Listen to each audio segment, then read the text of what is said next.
Greetings, my people. Greetings, my people. I greet you in the words of a BB for Hodier, that's African liberation. Coming back at you one more time with another video. I'm starting to get my rhythm with doing these videos. So today I want to talk, and I'm just out in the open today. As you see, I have a different setting outside of my area where I stream and do my YouTube videos. But today I just want to talk about, I don't know if I want to say like socialization or, feelings. I know I'm from the South, so I say feelings. But how we interpret our feelings, our emotions as people, as Africans.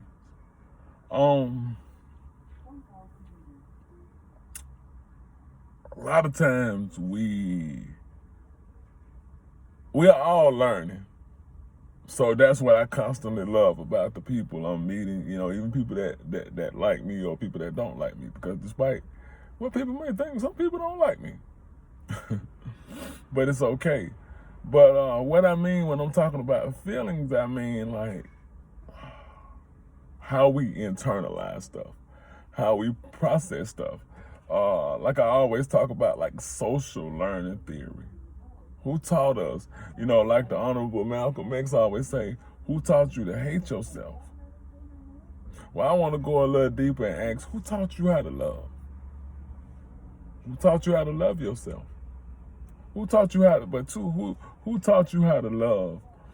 Because we have so many people that are emotionless, or they appear to be emotionless. Or they appear to be like, and I think everything, because I look at everything through my African eyes. So I look at things through my eye. You don't want people that's too emotional, and you don't want people you gotta be kind of like balanced. Because especially as us as black males, we gotta learn how to be expressive. And sometimes I ain't gonna tell you, with me or matters of dealing with the heart, sometimes it's hard for me to express what I feel when I care about something or when I love something. It's so hard for me to express how I feel. But, because so long when I grew up, I grew up with a very expressive and loving mother. So, I grew up knowing how to express and articulate myself as a black man. But for the most part, most of us grew up and, we didn't know how. So it's like I'll tell my female friends or my little sister or, whoever I'm talking to that's close to me. That's why sometimes y'all might have problems. And I ain't no expert, like sit up and act like I'm Kevin Samuels or somebody else in that piece of what right there. But anyway, it ain't about him.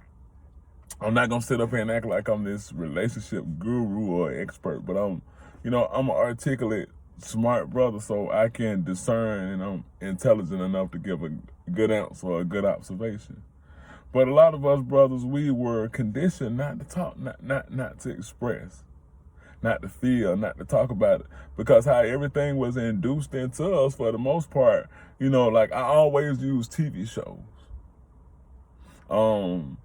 Because TV shows taught us a lot. Whether we want, I know everybody want to act hard and answer, I don't watch much TV now. You don't watch much TV now. But how much TV did we watch growing up? How much music did we listen to? That's why it's one of the 9 areas of people activity, entertainment. So we must understand how certain messages got to us, if that makes sense what I'm saying.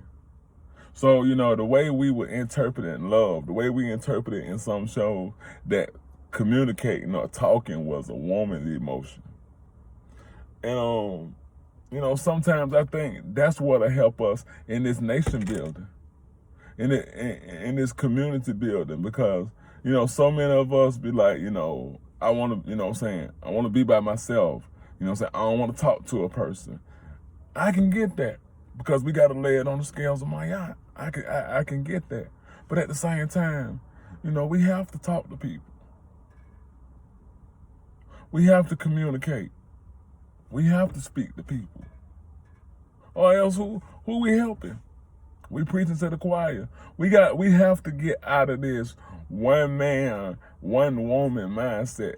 I'm a one man. This the Umar Effect. The one man Pan-African. No such thing. You know, so when I'm speaking on these guys, I ain't speaking like no chatty patty, but I'm speaking to y'all mind of how y'all interpret them. You know, a lot of y'all still believe in Umar, and the only nation he care about is donations.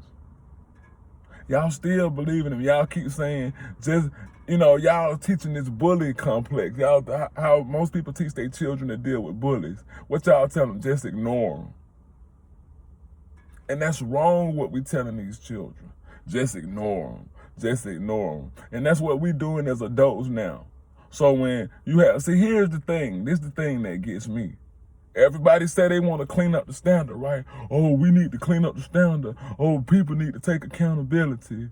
You need Ubuntu. Ubuntu. I am because we are. We are because I am. Make sense? So if I'm talking about me, of course I clean me up. And that don't mean we perfect. And I get tired of giving that disclaimer, I'm not perfect, because I'm about to check a brother or check a sister about their incorrect EWA. I don't have to, you know, confess or denounce my perfection or all of that. And we got to get out of that. That's slave-minded. That's slave talk. But more importantly, what I'm saying is, how do we expect to really have a great nation? And we know we got snakes and we know we got snakes. We know we got people that's taking money and not building programs. You get what I'm saying?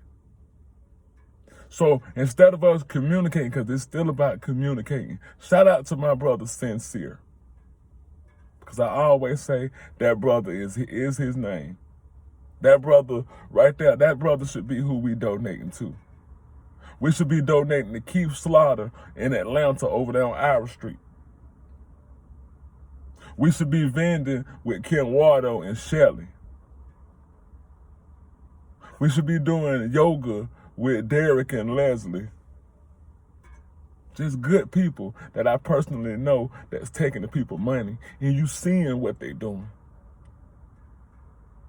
You seeing some result of the product. Name me one thing. Y'all so caught up in personality worship that we can't even clean up the standard. Because we got this individual mindset. So what happens is we let the thieves run, and we let the thieves run in the community. A lot of y'all in the Black Panther movement, y'all know. Y'all know, if we really speak on Malicks Character, we know. Y'all know some of the ones that's in these movements that's not right. But who bold enough to speak up? But when I speak up, it's like I'm starting trouble. We communicating about the wrong stuff. And y'all know this truth in this video. But y'all, see, and this is what's gonna make it so hard when the rubber meets the road. We don't wanna hold people accountable because we got love for them. You gotta be able to still love and call a person out. So when I called out Harun Wakil in Atlanta that run the street groomers organization, it wasn't out of malice. It was out of truth. It was out of my yacht. Those protesters at the Exxon on flat shows did what they were supposed to do. And here was a dude that was with the community. He's on the opposition. He's on the opposite side, protecting them. And a lot of people know because we see social media let you know. But who got the courage? We communicating about the wrong stuff. So instead of condemning the voices, we got to stop this, because that's what make me fall out with a lot of y'all. Oh, y'all don't want to do, oh, y'all being negative. Why everything got to be so negative? Because the niggas run the show. We done, this bully complex, well, just ignore them and you build yours. Ignore them and you build you. Ignore Farrakhan working with Scientology, David Miscavige. working with white people. Ignore how he spit on Khalid Muhammad's name, but y'all run around talking about y'all students of Khalid Muhammad. Y'all talking about y'all love Malcolm X, but he talked down on Malcolm X like he a dog, but wouldn't dare say nothing wrong about L. Ron Hubbard, that old crazy cracker. Y'all speak about the wrong stuff. We got 1 trillion groups of Panthers in no direction. Because we got leaders from yesterday that think they know it all. Leaders that think they the grand poobah of all information. We can't get it done like this. Go back to Ubuntu. I am because we are. See, I can speak truth because I speak it out of love. I speak it out of balance. You got to sing brothers and sisters praises, but then you got to tap them heads that ain't acting right. The children are watching. And we keep saying, I ain't gonna see it in this lifetime. We sound like the church. I ain't gonna see it in this lifetime. Why not? Why we not gonna see it in this lifetime, y'all? Because we don't want to do the work. We don't want that pressure. Everybody talking about Khalid Muhammad, but when the pressure was on, who really want that type of pressure when they sending death threats at your life? Like I said on Q Slaughter show the other day, I'm well aware of everything, of the repercussions. We read all these books, Asafo, Iwa. What you think in the book? We shouting out to all these books, but then we don't want to do. That's why, once again, go back to my good brother, Sincere. He said you have to become the book. But we scared. So we going to stick our head in the sand like ostriches. And we want to just build our little section to ourselves and keep talking about, where Black Wall Street, we live in the past too much. Sankofa, go back and get it and bring it forward. Black Wall Street, that's all we know. A bunch of meme conscious. You meme conscious. Black Wall Street, who destroyed it? But y'all still talking about white folks. Who destroyed Black Wall Street? And then they got y'all so crazy. Y'all said, well, we can't do it. We in circles. We like this. As what's his name? Baba Cordell would say, the hamster wheel. The hamster wheel. Like this. Because we're in a hamster wheel of our thoughts. 1 minute we attacking the people, saying that we can't blame white folks for everything. The next minute we talking out the other side of our neck saying white folks to blame for everything. Are they not? Now with me, they to blame for everything because they took everything. They took everything. They took your language. They took your name. Y'all clean this standard up. I don't want to hear no Moorish talk. I don't want to hear no Hebrew talk. You can have your own section and believe what you want. But what is it for a nation? What type of nation we got? We ain't black. We was here first, so what? If you was here first, take it now. Go to them Indians on that resort, y'all Indians. Go to them Indians on that resort and tell them, why y'all coming at Africans? Why y'all so busy trying to tear down Africa? Y'all can't even see the agenda, what they got, because y'all so out of tune with yourselves. Go to them Indians on them resorts and tell them that's y'all land. Take the fight where it need to be. I'm all about fighting, but the fight must be correct. Fair game. If you challenging African culture, cool. Because we challenge everybody else's. But when we get through challenging each other and doing that side stuff, standing on the corner debating, what is that doing for white liberation? White man know who he is.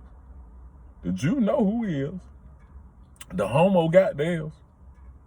So we can denounce the homo all we want. But you got to see why people, now I'm never promosexual. I'm never going to promote that lifestyle because I know it's unmeiotic. According to the Nana Marimba Ani, it's unmeiotic, it's unbalanced, it's not within harmony of nature. So therefore, it can never be us. But I'm not going to browbeat them. But you can't come in my village sick like that. You can't come in here dressed like a woman around my children. You can't come dressed like a man thinking you're a man around my children. No. It's not acceptable. It's not homophobic. It's proper. We got to set a standard. And I'm not afraid to speak on that standard. If we don't, who will? But if we so busy want to be just isolated by ourselves, I'm only interested in working with the ones that see the vision the way I see it. I ain't interested in working with everybody. That's what's wrong with us. We want to work with everybody. We want to love everybody. It ain't designed. You can't even love all your family members. I got family members still that don't like me or won't speak to me because of the way I think. So this is a real journey. This ain't something I get up and play. This ain't something I get up and post. Ooh, let me post this. It's real life. I was still an African when I lost my mama, when I watched my mama transition. How we deal with them emotions. If we don't have people to call and talk to, some of y'all I'll call, and I ain't calling no names, I'm just speaking truth. Some of y'all I'll call, and you won't even pick the phone up, or you won't even return a call. But we gonna run a nation? We gonna run a nation? We able to depend on each other? Hey. So that's all I wanted to say. I just wanted to do a couple of minutes because I'm trying to put myself out there. This is growth. I know I got a host of flaws, but I'm working on them. Let's not be selfish and sit up there and say, well, that's just how I am. Because that's how the cycle gonna continue. That's that same hamster wheel. That's how that hamster wheel gonna continue. Round and round and round. Another generation of niggas.